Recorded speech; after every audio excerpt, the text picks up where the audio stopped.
Hi guys, happy Christmas! I hope everyone is doing really well and welcome back to the channel.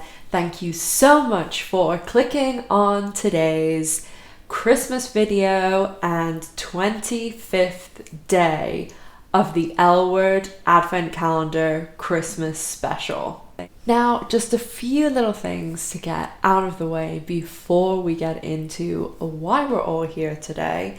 And one, isn't this dress a bit like Tina's dress from Let's Get This Party Started, except obviously a different color? That's the kind of feeling I was going for. And also stay tuned until the end of the video because I will be revealing who has won the L Word goodie bag. Now, if you weren't the winner, don't worry because, as I said yesterday, I launched my 2 pieces of merch, the original L Word cast shirt and the Generation Q cast shirt. So I'm going to be giving away one of the shirts every single month. So make sure that you're still subscribed, or if you aren't already, make sure to subscribe. And if you like the video and comment, you'll be entered into the draw every month to win one of the L Word t-shirts. And if for some reason you don't want the shirt, willing to trade that out for a DVD L Word original series or Generation Q or something else that you want L Word related.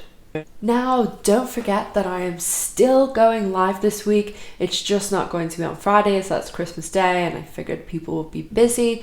So I am going to go live on Boxing Day, Saturday the 26th at 7 p.m. UK time, 2 p.m. Eastern, and 11 a.m. Pacific time. As I said a few minutes ago, my 2 pieces of merch are live.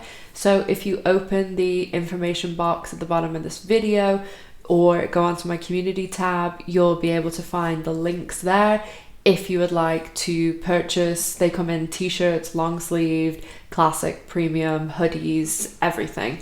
So follow those links to order one of those. Now, without further ado, here we go with our review of season 5, episode 6, one of the best episodes of the L Word, Lights, Camera, Action.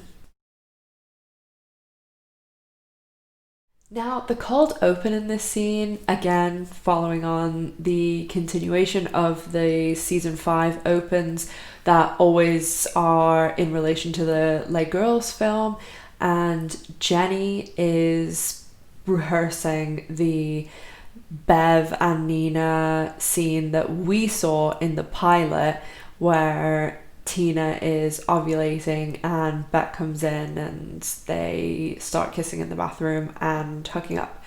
And I find this scene, one, really funny because Jenny with her lines like, unless you have some other apparatus that I don't know about, it's just classic.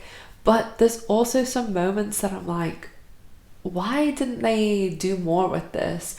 Because one thing that throws me off is the Nina character, the person, the actress who's supposed to be playing her, is supposed to be this Gretchen actress who is the only gay cast member of the cast, because the whole time they're using that phrase that they used with Leisha Haley and the actual real L Word cast. And Gretchen is saying to the woman who plays Bev, like, oh, I don't know what I'm doing either, but she is supposed to be a lesbian, so shouldn't she know what she's doing? But anyway, the one thing that I felt like kind of dropped the ball is when Jenny's like, I'm gonna get you a lesbian sex coach. It's kind of like, why didn't they do that? That would have been hilarious.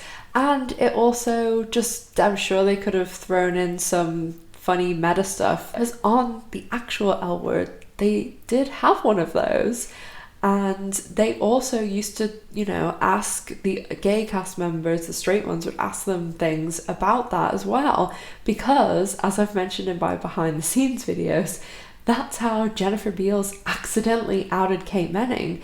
In an interview with The Advocate, she was saying, oh, if I have ever a question about these things, I go and ask one of the gay cast or crew, like Leisha or like Kate. And then it was like, uh-oh. I mean, the opening was good. I love the season 5 openings, but I just feel like they really missed the mark here and could have done something hilarious.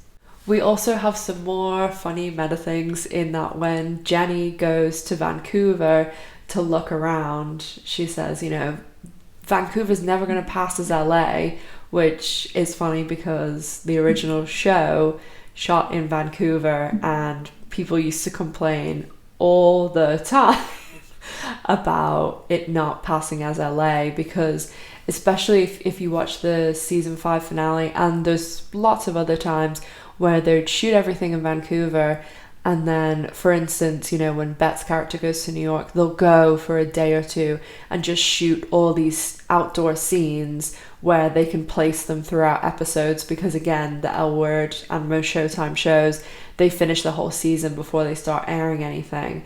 So for example, in the season finale, in the season 5 finale, they have, you know, shot everything in Vancouver, and where they go for the Les Girls rap party is a real place that things like that take place in LA. And they did actually go there, shoot on the exterior, and then the interior that we see, you know, like when Bette and Tina do that dance, it's actually in that place, and it's a real place in LA. So there's other like scenes where, you know, Shane's out walking places, and certain other scenes that are dropped in throughout the season, but they'll only go for a handful of days. Like when Bette went to New York in season 1, they only went there for 2 days and just shot those exterior shots of Jennifer Beals and then dropped them throughout the episode.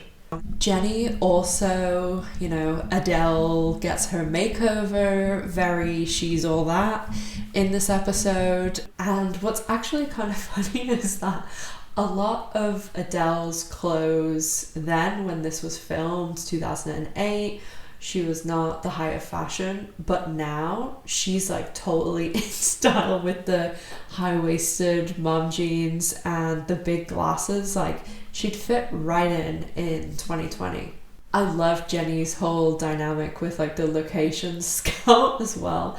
It's just pretty hilarious. So again, Jenny season 5 has the absolute best lines.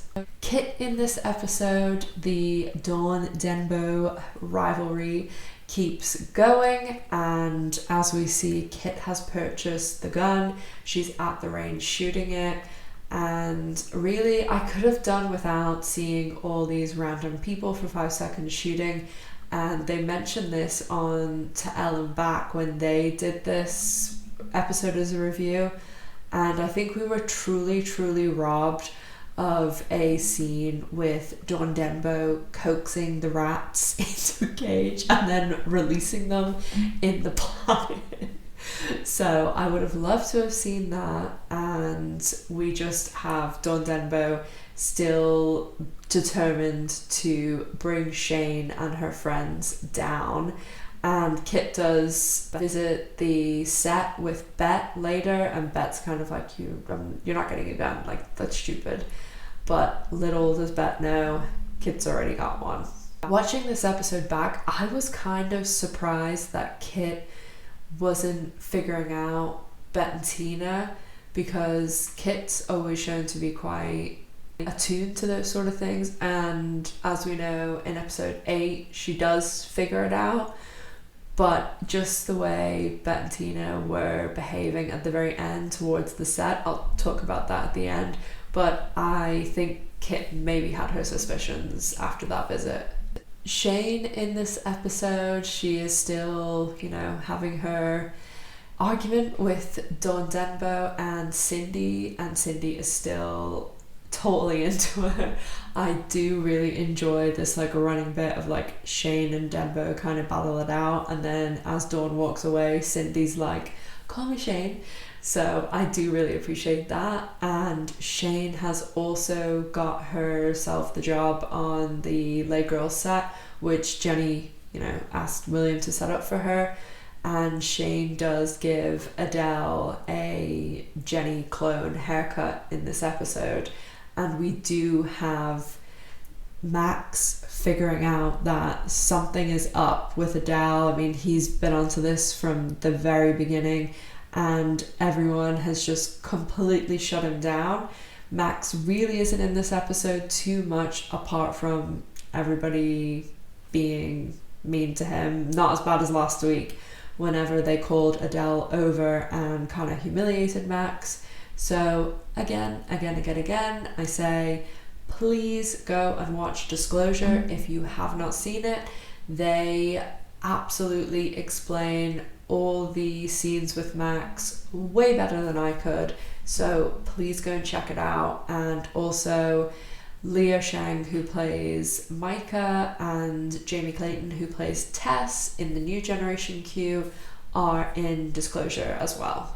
As much as this is a great episode for Bette and Tina, this is not a good episode for Alice and Tasha. They have, after the argument, after the party last time, they've split up, and Tasha even comes to get her stuff from Alice's. Alice, being a clever girl she is, doesn't give Tasha her stuff in a box. She gives it to her in a suitcase, so she has to see her again. So well played, Alice. But we even just have a scene of Alice crying, like that's it. And Leisha Haley again doing a phenomenal job. I did really like the scene with Shane, Tina, and Alice at the Planet. And Alice is like telling Tina, like, it's over, let it go, with Tasha. And then we do have Alice kind of saving Angie whenever the little rats are coming out. And then also when Denver's walking away after causing mayhem on the set, Alice is like, you're a rat. It's just so funny the way Leisha Haley delivers the lines too. She's just, again, I said this in my top 10 funniest moments on the L Word, Leisha Haley has the best comedic timing of anyone on the show, and she does not get enough recognition for it. So amazing performance from her this episode. On to Bette and Tina, and yes, I know, a little bit problematic, but I absolutely love them. I love this episode, and we have the famous stir fry scene in this episode. I don't care what you're feeling towards them, but you cannot deny this scene was hot. And also, every time I see it, and I've seen it probably over 1 million times, I always just think, please let Bette have turned off the stove, because I feel as though the house is going to be burning down around them. Everything about that scene is just so good. I love the whole thing with like Tina taking control and stuff, and they both look amazing. They both have gorgeous undergarments on. Like, everything about that scene is just whoa.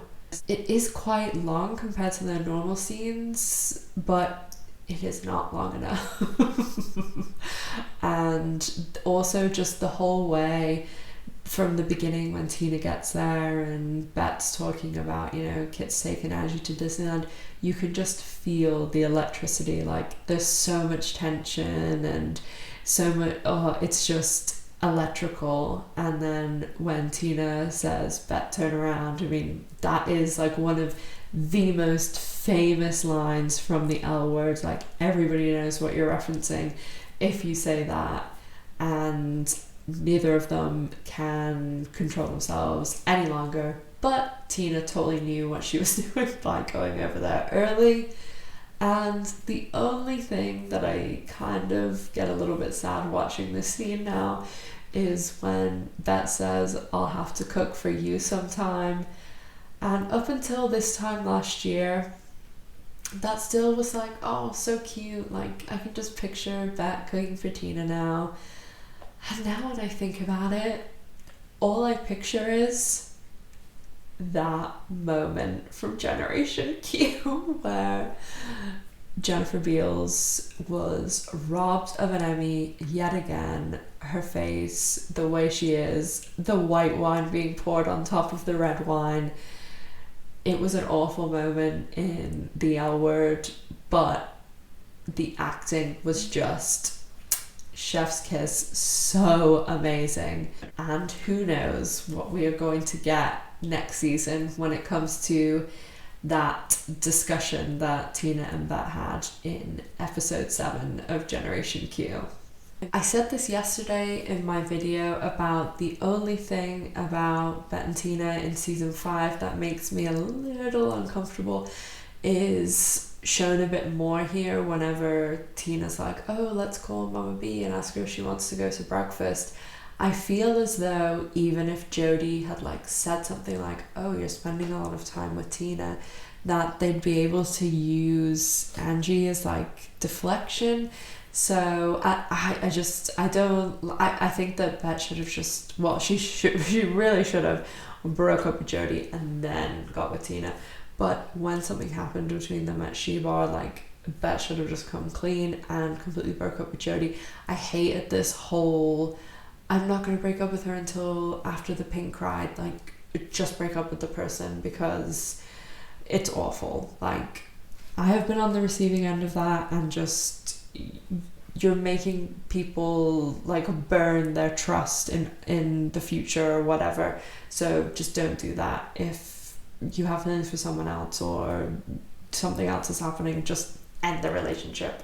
Anyway, Bette does call Tina back after, you know, she's kind of told Jodie she wants alone time. And I did like that Tina was like, no, I can't right now, I'm with Shane and Alice. So I did like that Tina stood up for herself. And then again, I know that it's a bit problematic, but when Bette gets to Phyllis's house and just the looks on Tina and Bette's face, like, again, there's just so much acting going on with their expressions, their eye contact, their eyes in general, like, it all just, Bette's so cute when she's like, you want to get out of here. And they go back to Tina's, and again we just have that tension, electricity, insane eye contact acting, and then we get a really cool camera transition shot, which I don't normally talk about that sort of thing, but I've always thought that was cool. And then we have quite a long second Bette and Tina scene, which, correct me if I'm wrong, but there is never an episode where they're together twice, so that's why this episode is great. And yes, the scene is super hot and great. I think they're pretty on even footing, the stir fry scene and Tina's apartment scene, but after the apartment scene is the bit that I'm just like, oh, my heart, I cannot handle it. When Bette sits up and she has like her back to Tina still and she mouths I love you, like, oh, it kills me every time, and I've seen it like a million times. But they are adorable, and you know, even when Bette's leaving, she does that whole hand thing with Tina. I know like she's held someone's hand before, but it's something different with Tina. Like, it's just certain things and the way she like looks and certain mannerisms, like she doesn't do those with anyone else but Tina. And Tina again is very like, I'm gonna figure out what I want, you figure out what you want, and then we'll see. So I do really like this side of Tina, and kind of not just being walked over. And again, season 5 Tina is amazing. I love season 5 and 6 Tina. She's killing it, and she's totally being on equal footing with Bette. I can't remember whether I've said this before either, but the little bit where Bette sits up and like does that mouthing words, like that was actually not in the script either, and that's why even if you have closed captions on, it just says mouthing words and it doesn't say what she says, but she does say I love you whenever she's got her back to Tina. As I was saying before about Kit, we do have Bette and Kit visiting Tina on the set, and Bette and Tina when they're off, just the two of them at the end. Like, they're not that far away from everyone, but they are being extremely cute. And if you watch them, like the way they're talking, like their shoulders are next to each other and it only films them from like shoulder height up. But every time when one of them is talking, like it's really weird to describe, but like they are like purposely touching each other with their shoulders. Like, not, it's an intentional movement. They're not just, you know, leaning forward or like moving and accidentally touching each other. Like, Tina is purposely like doing this when she's talking to Bette, and then Bette is doing the same thing to Tina, and they're kind of like blocking each other, so if you were directly behind them you couldn't see them. But again, it's just like, when you're in that, oh my god, like I love this person so much, like I can't not be touching them. And just, you know, when Bette does say to Tina, I think this is going to be great because you're producing it. Bette just, there is no one else in the world but Tina. I've said this before, I said this in my video yesterday, Bette loves Tina more than Tina loves Bette. Like, there is no one else for Bette. Tina is just her be all and end all, which is adorable. And that is pretty much it for this episode, guys. I love this episode. I have seen it so many times, I couldn't even tell you. But what a great episode for Christmas and to end my 25 days of the L Word Advent calendar.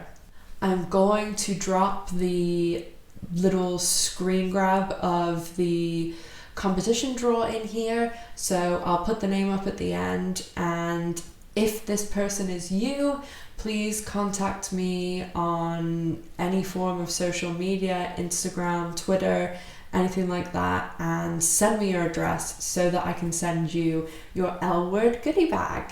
So across the 25 days of the L Word Advent calendar, it has taken me approximately 90 hours to get, you know, all of the research, all of the filming, all of the editing, uploading, replying to comments, all these other things, making thumbnails and cards and end screens, and I have enjoyed every last minute of it.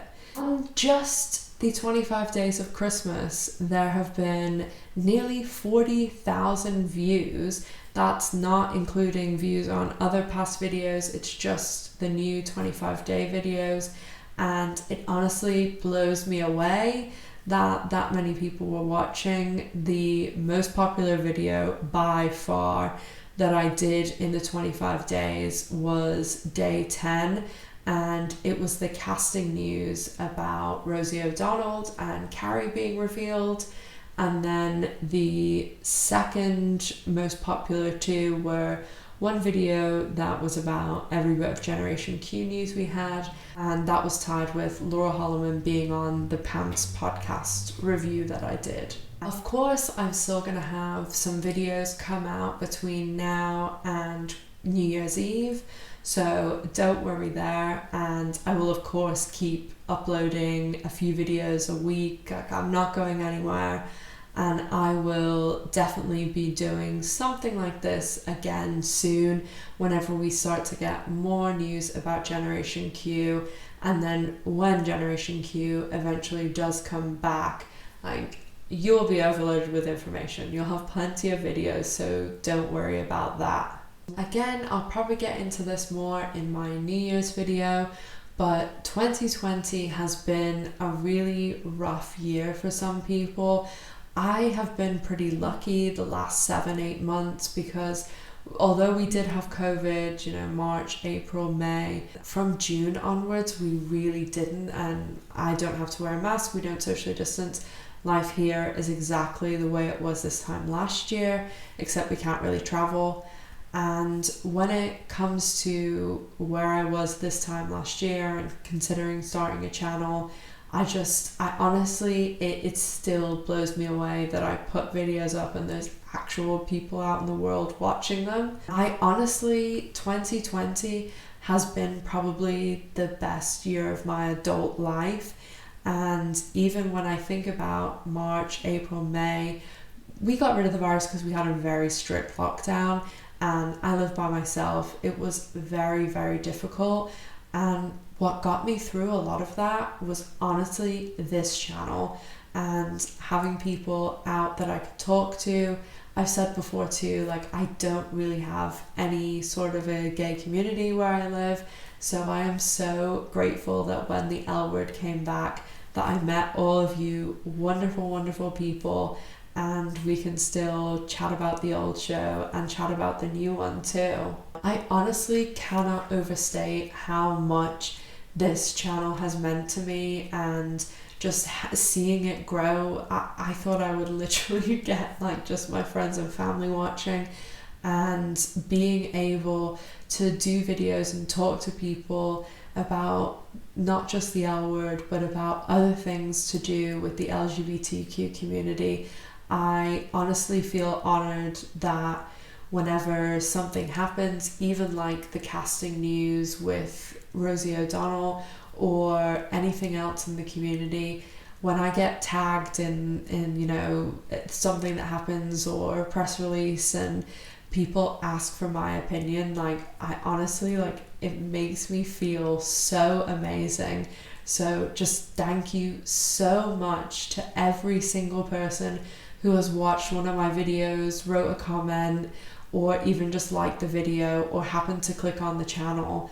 I got a really, really nice comment the other day about someone who said they kept getting my videos recommended to them and they ended up watching the show and the channel because of it, and how much they enjoyed it, and they were so thankful that YouTube was like recommending it and things like that. It makes me so, so, so happy. So I'm gonna wrap this up, but what I'm basically trying to say is just thank you, thank you, thank you. I love doing the lives too and speaking to everyone. So I know it's a tough time right now and we're probably going into another tough period, but always feel free to reach out to me in the comments, on lives, or in any form of social media. I am more than happy to chat to anyone about anything, even if it's just to talk about the L word and distract you from what's going on in this crazy, crazy world. I am so looking forward to Generation Q Season 2. I'm even looking forward to when we get a bit further down the road with filming and we start getting trailers and episode synopsises and more guest stars and things like that. I honestly cannot wait to see what 2021 has in store for this community, all of us, this show, and the channel. So thank you, thank you, thank you to every single one of you. You honestly have made my year, and I could not be happier with the way the channel has turned out. And that also comes down to thank you to every single cast and crew, writer, director, every single person involved with the L word and with Generation Q. It really is a very rare TV show that it's not just something we switch on for an hour. Like, it really, really means a lot to our community, and seeing the representation on television that we so desperately, desperately need. So thank you, everyone. Thank you, this community. You honestly mean so much to me. So if you're not already subscribed and that didn't convince you, I don't know what will. But if you enjoyed the video, if you're excited for the L word in 2021, give the video a like. And if you have any thoughts, feelings, comments, pop them down in the comments down below. And of course, don't forget to follow me on social media for even more L word content. And also don't forget to check out my new merch, which the links are in the information box down below. As I said before, thank you so much for everything, and thank you for joining me in the L Word Advent Calendar Christmas special. I honestly cannot believe that I did it. 25 days of uploads. It's crazy, but we did it. We all did it. So thank you guys. Have a wonderful, wonderful Christmas. Thank you so much for watching. Make sure to take care of yourselves, stay safe, and have a happy Christmas. Bye, guys.